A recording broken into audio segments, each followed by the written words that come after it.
El calvinismo y la relación con Dios. Los intereses supremos están en juego aquí. Por tanto, no podemos aceptar sin una prueba más positiva, el hecho de que el calvinismo realmente nos provee con una tal unidad de la cosmovisión.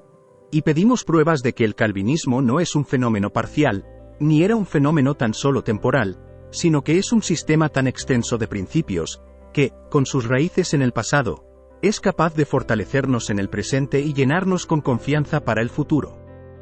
Por tanto, tenemos que preguntar primero cuáles son las condiciones requeridas para una cosmovisión tan general, como el paganismo, el islamismo, el romanismo y el modernismo, y después demostrar que el calvinismo realmente cumple estas condiciones. Estas condiciones demandan en primer lugar, que desde un principio especial se obtenga un conocimiento particular en cuanto a las tres relaciones fundamentales de la vida humana, o sea, 1. Nuestra relación con Dios, 2. Nuestra relación con el hombre, y 3. Nuestra relación con el mundo. Entonces, la primera condición demanda que un tal sistema de la vida encuentre su punto de partida en una interpretación especial de nuestra relación con Dios. Esto no es por casualidad, sino imperativo. Si una tal acción debe poner su sello sobre nuestra vida entera, entonces tiene que partir desde aquel punto en nuestra conciencia donde nuestra vida todavía no es dividida, sino consiste en una unidad, no en las ramas que se extienden, sino en la raíz de la cual brotan las ramas. Este punto, por supuesto, se encuentra en la antítesis entre todo lo que es finito en nuestra vida humana, y lo infinito que se encuentra más allá de ella. Solamente allí encontramos la fuente común, de la cual surgen y se separan los diferentes ríos de nuestra vida humana. Personalmente es nuestra experiencia repetida que, en las profundidades de nuestro corazón, donde nos mostramos abiertamente ante el Eterno, todos los rayos de nuestra vida convergen como en un solo foco. Y solamente allí adquieren nuevamente esta armonía que perdemos con tanta frecuencia y tan dolorosamente en el afán de los deberes diarios. En la oración está no solamente nuestra unión con Dios, sino también la unidad de nuestra vida personal. Por tanto, aquellos movimientos históricos que no surgen de esta fuente más profunda, son siempre parciales y pasajeros. Y solamente aquellos hechos históricos que surgieron de estas profundidades de la existencia personal del hombre, abarcan lo entero de la vida y tienen la permanencia requerida. Esto era el caso en el paganismo, cuya forma más general se conoce por el hecho de que asume y adora a Dios en la criatura. Esto se aplica al animismo más primitivo, como también al budismo más desarrollado. El paganismo no se eleva hasta el concepto de un Dios que existe de manera independiente más allá y por encima de la criatura. Pero incluso en esta forma imperfecta, su punto de partida es una interpretación definida de la relación entre lo infinito y lo finito, y de allí obtiene su poder para producir una forma acabada para la sociedad humana. Simplemente porque posee este punto de partida significante, fue capaz de producir una forma propia para la vida humana entera. Lo mismo se aplica al islamismo, el cual se caracteriza por su ideal puramente antipagano, cortando todo contacto entre la criatura y Dios. Mahoma y el Corán son los nombres históricos, pero en su naturaleza la media luna es la única antítesis absoluta contra el paganismo. El Islam aísla a Dios de la criatura, para evitar toda mezcla entre Dios y la criatura. Como un antípoda, el Islam posee una tendencia igualmente extensa, y fue también capaz de originar un mundo de vida humana completamente peculiar. Lo mismo es el caso en el romanismo. Allí también, la tiara papal, la jerarquía, la misa, etc., son nada más que el resultado de un solo pensamiento fundamental, que Dios entra en una relación con la criatura por medio de un enlace místico, el cual es la Iglesia, no en el sentido de un organismo místico, sino como una institución visible, palpable y tangible. Allí la Iglesia se encuentra entre Dios y el mundo, y hasta donde fue capaz de adoptar el mundo e inspirarlo, el romanismo también creó una forma propia para la sociedad humana. Y ahora, al lado de y en oposición contra estos tres, el calvinismo asume su posición con un pensamiento fundamental que es igualmente profundo. No busca a Dios en la criatura, como el paganismo, ni aísla a Dios de la criatura, como el islamismo, ni interpone una comunión mediata entre Dios y la criatura, como lo hace el romanismo, sino proclama el pensamiento exaltado que Dios, aunque se encuentra en su majestad muy por encima de la criatura, entra en una relación inmediata con la criatura, bajo la forma de Dios el Espíritu Santo. Este es incluso el corazón y núcleo de la confesión calvinista de la predestinación. Hay comunión con Dios, pero solamente en entero acuerdo con su decreto de paz desde toda la eternidad. Entonces no hay ninguna gracia aparte de aquella que nos llega inmediatamente desde Dios. En cada momento de nuestra existencia, nuestra vida espiritual entera descansa en Dios mismo. El Deo Soli Gloria no era el punto de partida, sino el resultado. Y la predestinación fue mantenida inexorablemente, no para separar al hombre del hombre, ni en el interés de un orgullo personal, sino para garantizarnos desde la eternidad hasta la eternidad una comunión directa e inmediata con el Dios viviente. Por tanto, la oposición contra Roma se dirigió con el calvinista primeramente contra una iglesia que se interpuso a sí misma entre el alma y Dios. La iglesia no consistía en un oficio, ni en una institución independiente. Los creyentes mismos eran la iglesia, en cuanto por fe estaban en comunión con el Todopoderoso. Entonces, como en el paganismo, el islamismo y el romanismo, encontramos también en el calvinismo esta interpretación propia, definida, de la relación fundamental entre el hombre y Dios, que se requiere como primera condición para una verdadera cosmovisión. Por mientras voy a anticipar dos objeciones. En primer lugar, uno podría preguntar si no estoy reclamando honores por el calvinismo que pertenecen al protestantismo en general. Mi respuesta es negativa. Cuando reclamo para el calvinismo el honor de haber restablecido la comunión directa con Dios, no estoy subestimando el significado general del protestantismo. En el dominio protestante, en el sentido histórico, solo el luteranismo está al lado del calvinismo. No quiero quedarme detrás de nadie en mis alabanzas de la iniciativa heroica de Lutero. Fue en su corazón, más que en el corazón de Calvino, donde se peleó el conflicto amargo que llevó a la brecha histórica. Lutero puede ser interpretado sin Calvino, pero no Calvino sin Lutero. En gran medida, Calvino entró en la cosecha de lo que el héroe de Wittenberg había sembrado. Pero cuando se hace la pregunta, ¿quién tuvo el entendimiento más claro del principio reformador?, lo elaboró más completamente y lo aplicó de la manera más extensa. Entonces la historia señala al pensador de Ginebra y no al héroe de Wittenberg. Tanto Lutero como Calvino lucharon por una comunión directa con Dios, pero Lutero lo tomó del lado subjetivo, antropológico, y no del lado objetivo, cosmológico, como lo hizo Calvino.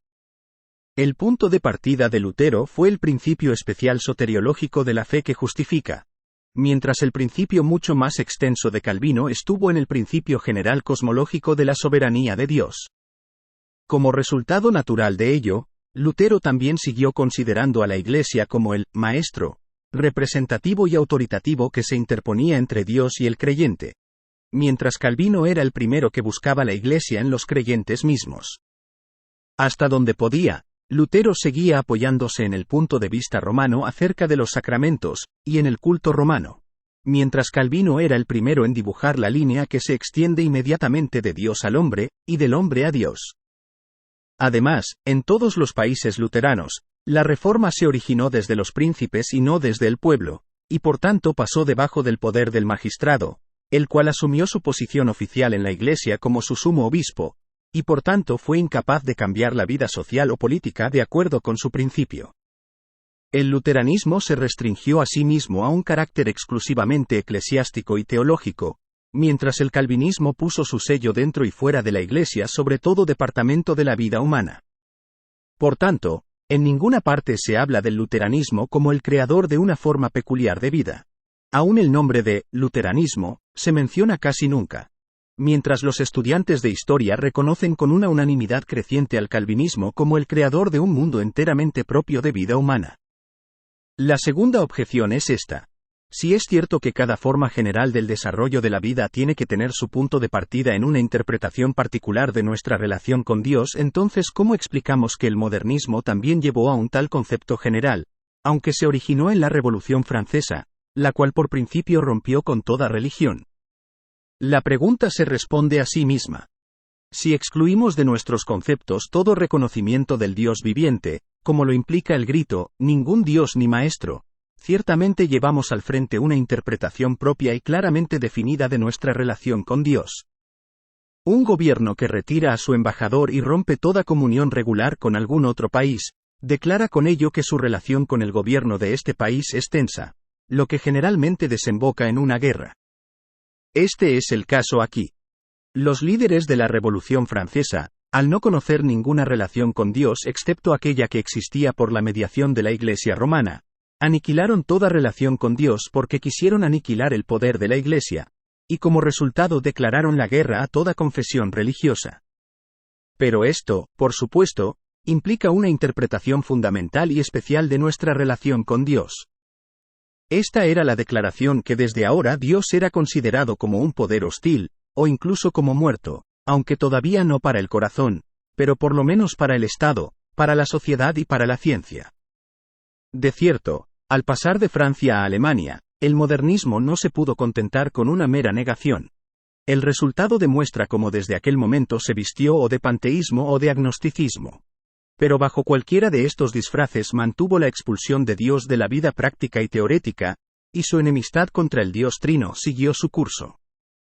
Por tanto, yo mantengo que es la interpretación de nuestra relación con Dios lo que domina cada cosmovisión general, y que para nosotros este concepto es dado en el calvinismo, gracias a su interpretación fundamental de una comunión inmediata de Dios con el hombre y del hombre con Dios.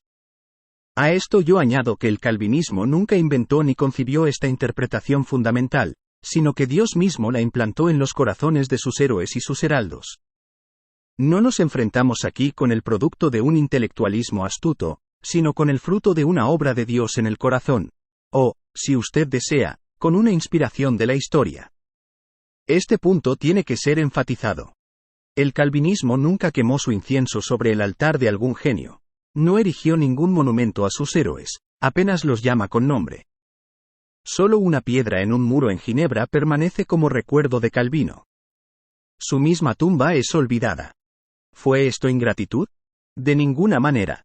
Pero si Calvino fue apreciado, aún en los siglos XVI y XVII la impresión estaba viva de que era uno más grande que Calvino, Dios mismo, quien había hecho allí su obra. Por tanto, ningún movimiento general en la vida es tan libre de una concertación deliberada, ninguno tan inconvencional en su manera de extensión. Simultáneamente, el calvinismo se levantó en todos los países de Europa occidental. Y no apareció en estas naciones porque la universidad estaba en su vanguardia, ni porque unos eruditos guiaban al pueblo, ni porque un magistrado se puso a su cabeza.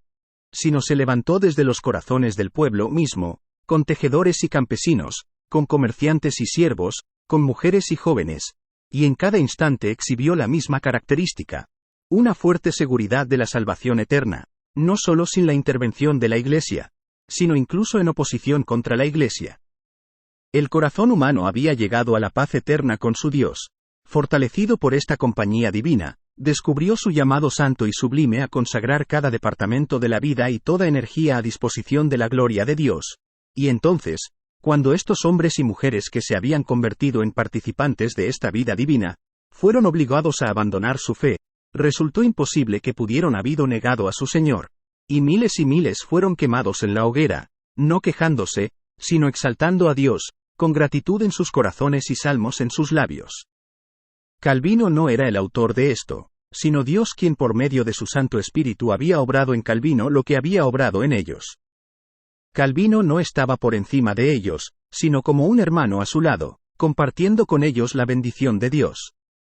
De esta manera, el calvinismo llegó a su interpretación fundamental de una comunión inmediata con Dios, no porque Calvino lo hubiera inventado, sino porque en esta comunión inmediata Dios mismo concedió a nuestros padres un privilegio. Y Calvino era solamente el primero que claramente se dio cuenta de ello. Esta es la gran obra del Espíritu Santo en la historia, por la cual el calvinismo fue consagrado, y que nos interpreta su energía maravillosa. Hay tiempos en la historia cuando el pulso de la vida religiosa es débil, pero en otros tiempos su latido es resonante, y esto fue el caso en el siglo XVI en las naciones de Europa occidental. El asunto de la fe dominaba cada actividad en la vida pública. La historia de aquellos tiempos nuevos parte de esta fe, igual como la historia de nuestros tiempos parte de la incredulidad de la Revolución Francesa. No podemos decir a qué ley obedece este movimiento de la vida religiosa, pero es evidente que hay una tal ley, y que en los tiempos de alta tensión religiosa la obra del Espíritu Santo en los corazones es irresistible. Y esta gran obra interior de Dios fue la experiencia de nuestros calvinistas, puritanos y padres peregrinos.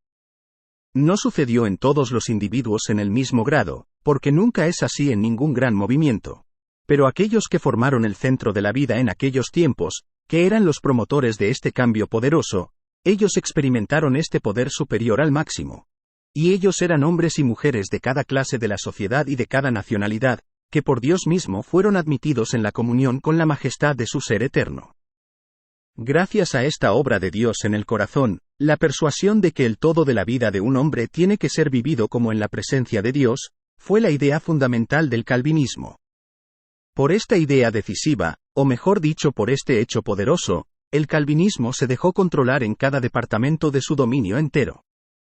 Es de este pensamiento que surgió la cosmovisión del calvinismo que abarca todo. El calvinismo y la relación del hombre con el hombre. Esto nos lleva a la segunda condición, con la cual cada movimiento profundo tiene que cumplir para que se cree una cosmovisión. Una interpretación fundamental propia tocante a la relación del hombre con el hombre. Como estamos frente a Dios es la primera, y como estamos frente al hombre es la segunda pregunta principal que decide sobre la tendencia y la construcción de nuestra vida. No hay ninguna uniformidad entre los hombres, sino una multiformidad infinita. En la creación misma se estableció la diferencia entre mujer y hombre. Los dones y talentos físicos y espirituales hacen que cada persona sea diferente de otra.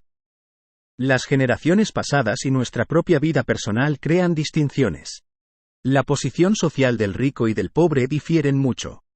Ahora, estas diferencias son debilitadas o acentuadas de una manera especial por cada cosmovisión consistente.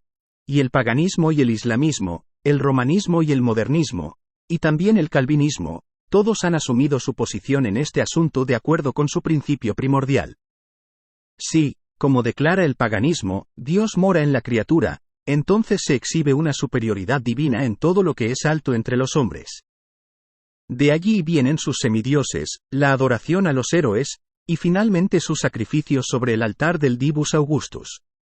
Por el otro lado, todo lo que es inferior es considerado como sin Dios, lo que hizo surgir los sistemas de castas en India y Egipto, y la esclavitud en cualquier otro lugar, poniendo al hombre en una sujeción bajo su prójimo. En el islamismo, que sueña de su paraíso de houris, la sensualidad usurpa una autoridad pública, y la mujer es la esclava del hombre. Igual como el kafir, incrédulo, es el esclavo del musulmán. El romanismo, teniendo sus raíces en suelo cristiano, supera el carácter absoluto de la distinción y la vuelve relativa, para interpretar cada relación del hombre al hombre jerárquicamente. Hay una jerarquía entre los ángeles de Dios, una jerarquía en la Iglesia de Dios, y así también una jerarquía entre los hombres. Lo que lleva a una interpretación enteramente aristócrata de la vida como incorporación del ideal.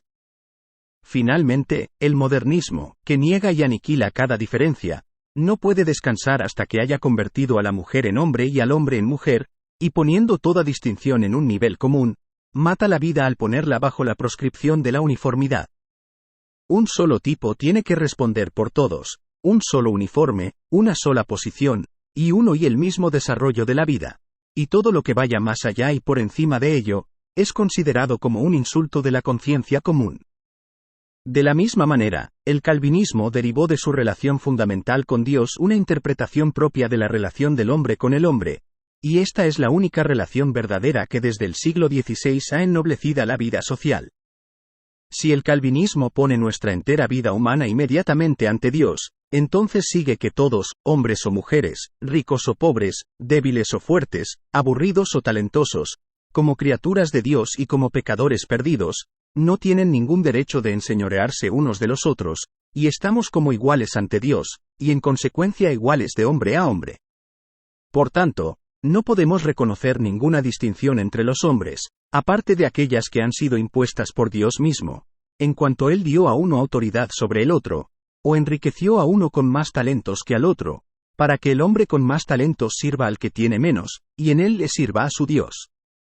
Por tanto, el calvinismo condena no solamente toda esclavitud abierta y sistemas de casta, sino también toda esclavitud encubierta de la mujer y del pobre. Es opuesto a toda jerarquía entre los hombres. No tolera a ninguna aristocracia excepto aquella que sea capaz, sea en persona o en familia, por la gracia de Dios, de exhibir una superioridad de carácter o talento, y de demostrar que no reclama esta superioridad para engrandecerse a sí mismo ni por orgullo ambicioso, sino para invertirla en el servicio de Dios. Así tuvo que encontrar el calvinismo su expresión en la interpretación democrática de la vida, en proclamar la libertad de las naciones, y en no descansar hasta que tanto política como socialmente cada persona, simplemente por el hecho de ser humano, sea reconocida, respetada y tratada como una criatura creada según la semejanza de Dios. Esto no era un producto de la envidia. No era el hombre de clase baja que redujo a su superior a su propio nivel para usurpar la posición más alta, sino que eran todos los hombres arrodillados juntamente a los pies del Santo de Israel. Por eso, el calvinismo no rompió repentinamente con el pasado. Igual como el cristianismo en su etapa temprana no abolió la esclavitud, pero la minó por un juicio moral, así también el calvinismo permitió la continuidad provisional de las condiciones de jerarquía y aristocracia como tradiciones pertenecientes a la Edad Media. Guillermo de Orange no fue acusado por ser un príncipe de linaje real, él fue honrado más por ello. Pero por dentro, el calvinismo modificó la estructura de la sociedad, no por la envidia entre las clases, ni por una estima indebida por las posesiones de los ricos, sino por una interpretación más seria de la vida. Por medio de un mejor trabajo y un desarrollo más elevado del carácter, la clase media y trabajadora provocaron la nobleza y los ciudadanos más pudientes a celos. Primero mirar a Dios, y después al prójimo, este era el impulso, la mente y la costumbre espiritual que introdujo el calvinismo. Y desde este santo temor a Dios y esta posición unida ante el rostro de Dios, una idea democrática más santa se desarrolló, y continuamente ganó terreno. Este resultado se consiguió por nada tanto como por la compañía en el sufrimiento. Cuando, aunque leales a la fe romana, los duques de Egmont y de Horn subieron al mismo patíbulo donde el trabajador y el tejedor habían sido ejecutados por causa de una fe más noble, la reconciliación entre las clases recibió su confirmación en esta muerte amarga. Por sus persecuciones sangrientas, Alba el aristócrata hizo avanzar el desarrollo del espíritu de la democracia. El haber puesto al hombre en un nivel de igualdad con el hombre, en lo que se refiere a los intereses puramente humanos, esta es la gloria inmortal que pertenece al calvinismo. La diferencia entre ello y el sueño salvaje de igualdad en la Revolución Francesa consiste en que en París se hizo una acción concertada contra Dios, mientras aquí todos, ricos y pobres, estaban en sus rodillas ante Dios, consumidos por un celo común por la gloria de su nombre. El calvinismo y la relación con el mundo. La tercera relación fundamental que decide sobre la interpretación de la vida es la relación que tenemos con el mundo. Como declaramos previamente, hay tres elementos principales con los cuales estamos en relación: Dios, el hombre, y el mundo. Habiendo revisado la relación con Dios y con el hombre en la cual nos ubica el calvinismo, nos toca ahora la tercera y última relación fundamental, nuestra actitud hacia el mundo. Del paganismo se puede decir que tiene una estima demasiado alta del mundo, y entonces tanto está atemorizado por él, como se pierde en él.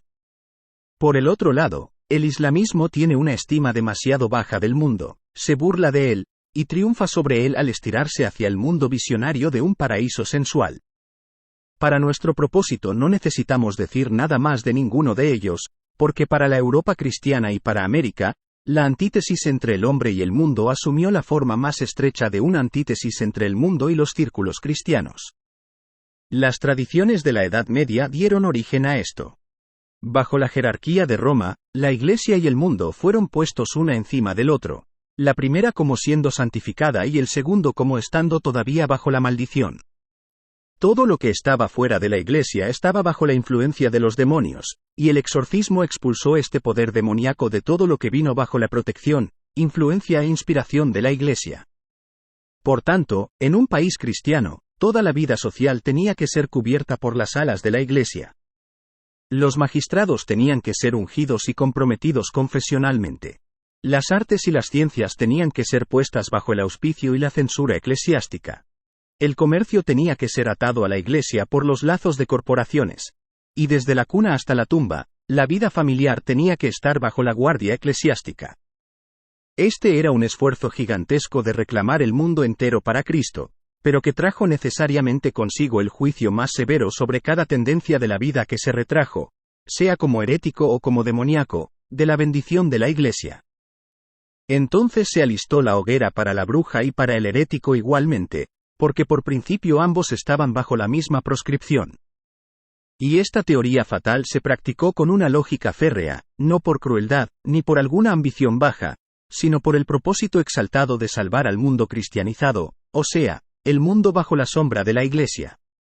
El antídoto consistía en escaparse del mundo, en las órdenes monásticas y clericales, que enfatizaban la santidad en el centro de la Iglesia, para pasar por alto con más ligereza los excesos mundanos afuera. Como resultado natural, el mundo corrompió la Iglesia, y por su dominio sobre el mundo, la Iglesia se convirtió en un obstáculo contra todo desarrollo libre de la vida. Al aparecer en un estado social dualista, el calvinismo obró un cambio completo en los pensamientos y conceptos. Al ubicarse ante el rostro de Dios, no solamente honró al hombre por ser semejanza de Dios, sino también al mundo por ser creación divina, y puso adelante el gran principio de que hay una gracia particular que obra la salvación, y una gracia común por la cual Dios mantiene la vida del mundo, relaja la maldición que está sobre él, detiene su proceso de corrupción, y así permite el desarrollo de nuestra vida para glorificarle a él como creador. Entonces la Iglesia se retiró para no ser nada más ni menos que la congregación de los creyentes, y en cada departamento de la vida, el mundo no fue emancipado de Dios, pero del dominio de la Iglesia. Entonces la vida doméstica ganó nuevamente su independencia. El comercio realizó su fuerza en libertad, las artes y ciencias fueron liberadas de toda atadura eclesiástica y restauradas a sus propias inspiraciones. Y el hombre empezó a entender como un deber sagrado la sujeción de la naturaleza con sus fuerzas y tesoros escondidos, un deber impuesto por las ordenanzas originales del paraíso. Señoread en ellos. A partir de ahora, la maldición ya no debía permanecer sobre el mundo en sí, sino sobre lo que es pecaminoso en él. Y en vez de la huida monástica del mundo, se enfatiza ahora el deber de servir a Dios en el mundo, en cada posición en la vida. Alabar a Dios en la Iglesia y servirle en el mundo fue el impulso inspirador, y en la Iglesia uno adquiere la fuerza para resistir la tentación y el pecado en el mundo. Así, la sobriedad puritana iba de la mano con la reconquista de la vida entera en el mundo, y el calvinismo dio el impulso para este nuevo desarrollo que se atrevió a enfrentar el mundo con el pensamiento romano. Ni humanus ame alien un puto, pero sin permitirse a ser intoxicado por su copa venenosa. Especialmente en su antítesis contra el anabaptismo, el calvinismo se exhibe en alto relieve. Es que el anabaptismo adoptó el método opuesto, y en sus esfuerzos de evadir el mundo, confirmó el punto de partida monástico y lo generalizó y lo convirtió en una regla para todos los creyentes. No era desde el calvinismo, sino desde este principio anabaptista, que el acosmismo surgió entre tantos protestantes en Europa occidental. De hecho, el anabaptismo adoptó la teoría romana, solo con esta diferencia, que ubicó el reino de Dios en el local de la Iglesia, y abandonó la distinción entre los dos estándares morales, uno para el clero y otro para los laicos. Del resto, el punto de vista anabaptista era, 1. Que el mundo no bautizado estaba bajo la maldición, por lo que se retrajo de todas las instituciones civiles, y, 2. Que el círculo de los creyentes bautizados, para Roma, la Iglesia, pero para ellos, el reino de Dios, estaba obligado a tomar toda la vida civil bajo su guardia y a remodelarla. Y así Juan de Leyden estableció violentamente su poder sin vergüenza en Münster como el rey de la Nueva Sion, y sus devotos corrieron desnudos por las calles de Ámsterdam. Entonces, con las mismas razones con las cuales el calvinismo rechazó la teoría de Roma en cuanto al mundo, rechazó la teoría de los anabaptistas, y proclamó que la Iglesia tiene que retirarse nuevamente en su dominio espiritual, y que en el mundo debemos realizar las potencias de la gracia común de Dios. Así queda demostrado que el calvinismo tiene un propio punto de partida claramente definido para las tres relaciones fundamentales de la existencia humana: nuestra relación con Dios, con el hombre y con el mundo. Para nuestra relación con Dios, una comunión inmediata del hombre con el Eterno, independientemente de sacerdote o iglesia. Para la relación del hombre con el hombre, el reconocimiento del valor humano en cada persona, por ser creado según la semejanza de Dios, y por tanto, de la igualdad de todos los hombres ante Dios. Y para nuestra relación con el mundo, el reconocimiento de que en el mundo entero la maldición es restringida por gracia, que la vida del mundo tiene que ser honrada en su independencia, y que en cada área tenemos que descubrir los tesoros y desarrollar las potencias que Dios escondió en la naturaleza y en la vida humana. Esto justifica plenamente nuestra declaración de que el calvinismo responde debidamente a las tres condiciones nombradas arriba, y por tanto es incontestablemente autorizado a asumir su posición al lado del paganismo, islamismo, romanismo y modernismo, y a reclamar para sí mismo la gloria de poseer un principio bien definido y una cosmovisión que abarca todo.